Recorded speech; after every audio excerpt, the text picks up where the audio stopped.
کربلا کی بس اتنی ہی کہانی ہے، یزید تھا، حسین ہے۔ مارکہ کربلا نے رہتی دنیا تک حق و باطل میں حد قائم کی۔ یوم عاشور پر حضرت امام حسین رضی اللہ تعالیٰ عنہ اور رفقا کی عظیم قربانی کو خراج عقیدت پیش کرنے کا سلسلہ جاری۔ اسلام آباد، کراچی، لاہور، پشاور، کوئٹہ سمیت شہر شہر ماتمی جلوس۔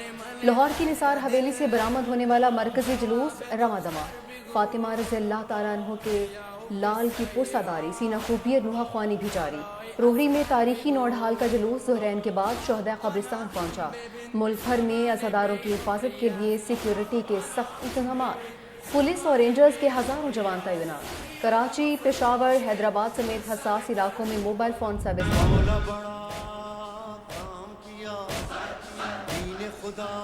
کل بھی دلوں پر راج تھا فاطمہ کے لال کا، ہے آج بھی دلوں پر حکومت حسین کی۔ کراچی میں یوم عاشور کا مرکزی جلوس مقررہ راستوں پر گامزن۔ عزاداران نے علامہ شہنشاہ نقوی کی امامت میں نماز ظہرین تبت سینٹر میں ادا کی۔ ماتمی جلوس اپنے مقررہ راستوں سے ہوتا ہوا امام بارگاہ حسینیہ ایرانیہ خاردت پر اختتام پذیر ہوگا۔ وزیر اعلیٰ سندھ مراد علی شاہ کی بھی جلوس میں شرکت۔ کہا سندھ بھر میں 4000 سے زائد جلوس نکالے جا رہے ہیں۔ سیکیورٹی کے سخت انتظامات کیے گئے۔ امن و امان قائم رکھنا ہماری ترجیح ہے۔ کمانڈ اینڈ کنٹرول روم میں کیمروں کی مدد سے جلوس کی نگرانی بھی کی جا رہی ہے۔ ایک پل کی تھی بس حکومت یزید کی، صدیاں حسین کی، زمانہ حسین کا۔ شہدائے کربلا کی بھوک اور پیاس کی یاد تازہ کرنے کے لیے اسپیلوں اور لنگر کا اہتمام۔ ماتمی جلوسوں کے راستوں میں جگہ جگہ دودھ، شربت اور ٹھنڈے پانی کی سبیلیں۔ عزاداروں کی تواضع کے لیے بڑے پیمانے پر لنگر کا بھی انتظام۔ کہیں منو حلیم بنی تو کہیں انواع اقسام کے پکوان تیار۔ بڑوں کے ساتھ ساتھ بچوں کا جذبہ بھی دید میں۔ یوم عاشور پر کربلا معلیٰ میں لاکھوں افراد کا اجتماع۔ سید الشہداء حضرت امام حسین رضی اللہ تعالیٰ عنہ کے روضہ مبارک پر زائرین کی آمد۔ عزاداران حسین نوحہ و ماتم کرتے ہوئے شہدائے کربلا کی یاد تازہ کرنے میں مصروف۔ سیکیورٹی کے سخت ترین انتظامات۔ یوم عاشور قربانی، حق گوئی اور عزم صمیم کا پیغام۔ صدر مملکت وزیر اعظم کا امام حسین اور رفقا کو شاندار الفاظ میں خراج عقیدت۔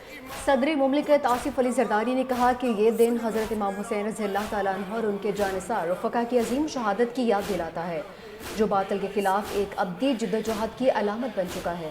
وزیر اعظم شہباز شریف نے یوم عاشور کو تاریخ اسلام کا ایک اہم اور سبق آموز دن قرار دیتے ہوئے کہا، 10 محرم کو میدان کربلا میں جو مارکہ ہوا وہ صرف ایک جنگ نہیں بلکہ ایک دائمی پیغام ہے۔ سیاسی قیادت کا امام حسین اور ان کے رفقا کو سلامی عقیدت۔ چیئرمین پیپلز پارٹی بلاول بھٹو زرداری نے کہا، عاشورہ ہمیں حق اور باطل، عدل اور ظلم کے درمیان ابدی جنگ کی یاد دلاتا ہے۔ وزیر اعلیٰ پنجاب مریم نواز نے کہا، واقعہ کربلا ہر فرد اور ہر قوم کو حق سے اتحاد اور فتنہ کے خلاف مزاحمت کی دعوت دیتا ہے۔ وزیر اعلیٰ سندھ مراد علی شاہ نے کہا، امام حسین کی عظیم قربانی تاریخ عالم کا درخشاں باب ہے۔ وزیر اعلیٰ خیبر پختونخوا علی امین گنڈاپور نے کہا، واقعہ کربلا صبر، حق اور سچ کا ساتھ دینے کا درس دیتا ہے۔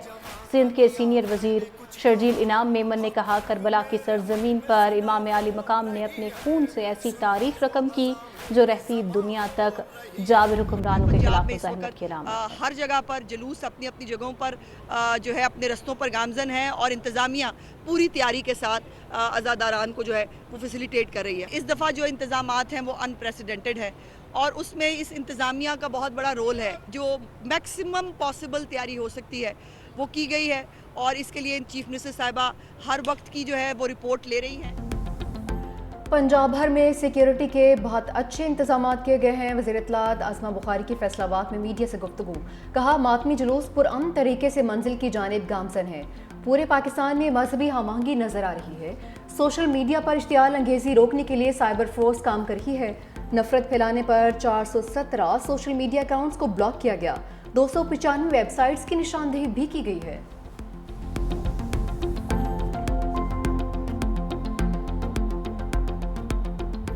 ایران کے سپریم لیڈر آیت اللہ خامنائی منظر عام پر آ گئے۔ ایران اسرائیل جنگ کے بعد رہبر اعلیٰ کی پہلی بار کسی تقریب میں شرکت۔ غیر ملکی میڈیا کے مطابق سپریم لیڈر آیت اللہ خامنائی نے تہران میں شب عاشور کی مجلس میں شرکت کی۔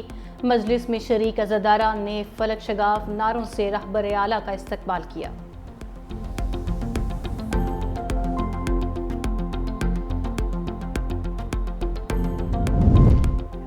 سانحہ لیاری ریسکیو آپریشن تیسری روز مکمل 5 منزلہ عمارت گرنے سے ہلاک افراد کی تعداد 27 ہو چکی 16 مرد 9 خواتین اور 2 بچے شامل 9 بیاہتا جوڑے کی لاشیں بھی نکالی گئیں ہندو برادری کے 20 افراد کی آخری رسومات ادا وزیر اعلیٰ سندھ مراد علی شاہ کہتے ہیں کہ بوسیدہ عمارتوں کے حوالے سے کل اہم اجلاس بلایا ہے ذمہ داروں کے خلاف کارروائی کی جائے گی گزشتہ رات بھی ایک عمارت خالی کروائی گئی ہے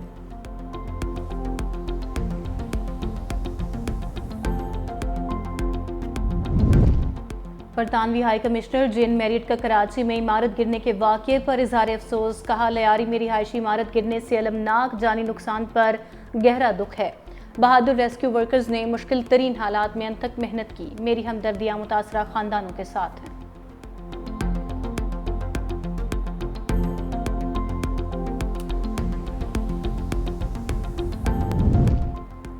کراچی لیاری آگرہ تاج کالونی کی 7 منزلہ عمارت میں دراڑیں انتظامیہ عمارت خالی کروانے پہنچی رہائشیوں کی شدید مزاحمت خواتین سراپا احتجاج بن گئیں کہا کہ کسی بھی صورت عمارت خالی نہیں کریں گے ڈی سی ساؤتھ نے کہا کہ بوسیدہ عمارت کے رہائشیوں کو مزید مہلت نہیں دی جائے گی متاثرہ خاندانوں کو بلڈر سے معاوضہ دلایا جائے گا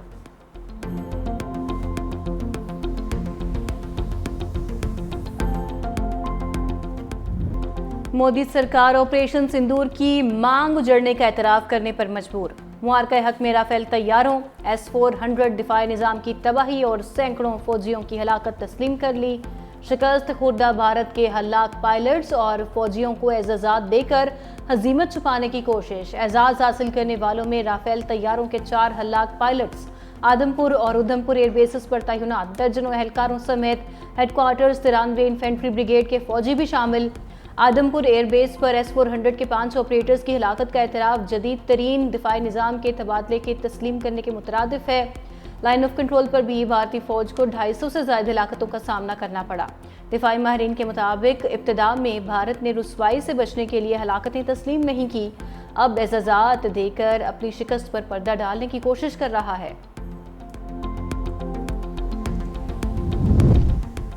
پاکستان نے بھارت کو بری طرح سے شکست دی جنگ اپنے بل بوتے پر لڑی دشمن کے تمام دعوے مٹی میں ملا دیے وزیر دفاع خواجہ آصف کا بھارتی قیادت کے دعووں پر رد عمل کہا کہ پاکستان نے بھارت کے خلاف جنگ اپنے عزم اور بہادری سے لڑی ہمیں ترکی اور چین کی سفارتی حمایت حاصل تھی بھارت کی سیاسی اور عسکری قیادت کے جھوٹے بیانات سفارتی محاذ پر بھی مودی کی شکست کا نتیجہ ہیں ہماری فتح واضح تھی پاکستان کی مسلح افواج نے اپنا لوہا منوایا ہے ہمیں پوری دنیا کی سپورٹ ملی ہے بھارت کے ساتھ صرف اسٹائل کھڑا تھا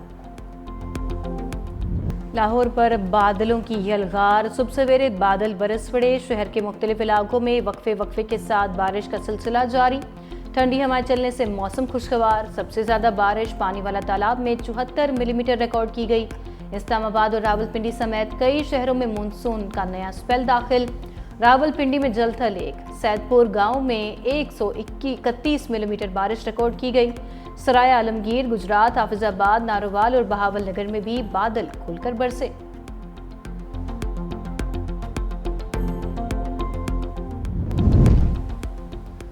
کہوٹہ میں کلاؤڈ برسٹ کے بعد سیلابی صورتحال محلہ چاہت میں کچے مکان کی چھت گر گئی 3 سالہ بچی جاں بحق 3 افراد زخمی موسیٰ خیل کی تحصیل کنگری میں آسمانی بجلی گرنے سے 2 سگے بھائی جاں بحق بلوچستان میں قلعہ سیف اللہ کی تحصیل مسلم باغ میں طوفانی بارش درجنوں مکانات کی چھتیں اڑ گئیں مواصلاتی نظام درہم برہم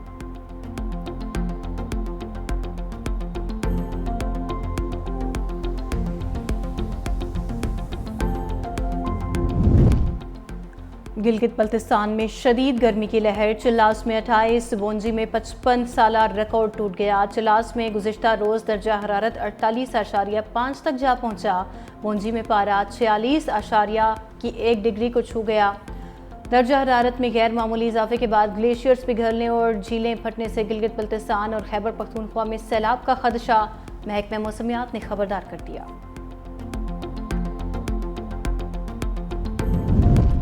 مودی حکومت سکھوں کے خلاف بین الاقوامی سطح پر ریاستی دہشت گردی میں ملوث بین الاقوامی جریدے دی گارڈین نے مودی سرکار کی ریاستی دہشت گردی کو بے نقاب کر دیا برمنگھم میں سکھ رہنما اوتار سنگھ کھنڈا کی مشکوک موت پر سوالات اٹھا دیے اوتار سنگھ کو بھارتی ایجنسیوں سے خطرات کے باعث برطانیہ میں سیاسی پناہ ملی تھی برطانوی اخبار کے مطابق بھارت سکھ تحریک کو دبانے کے لیے ٹارگٹ کلنگ اعصابی زہر اور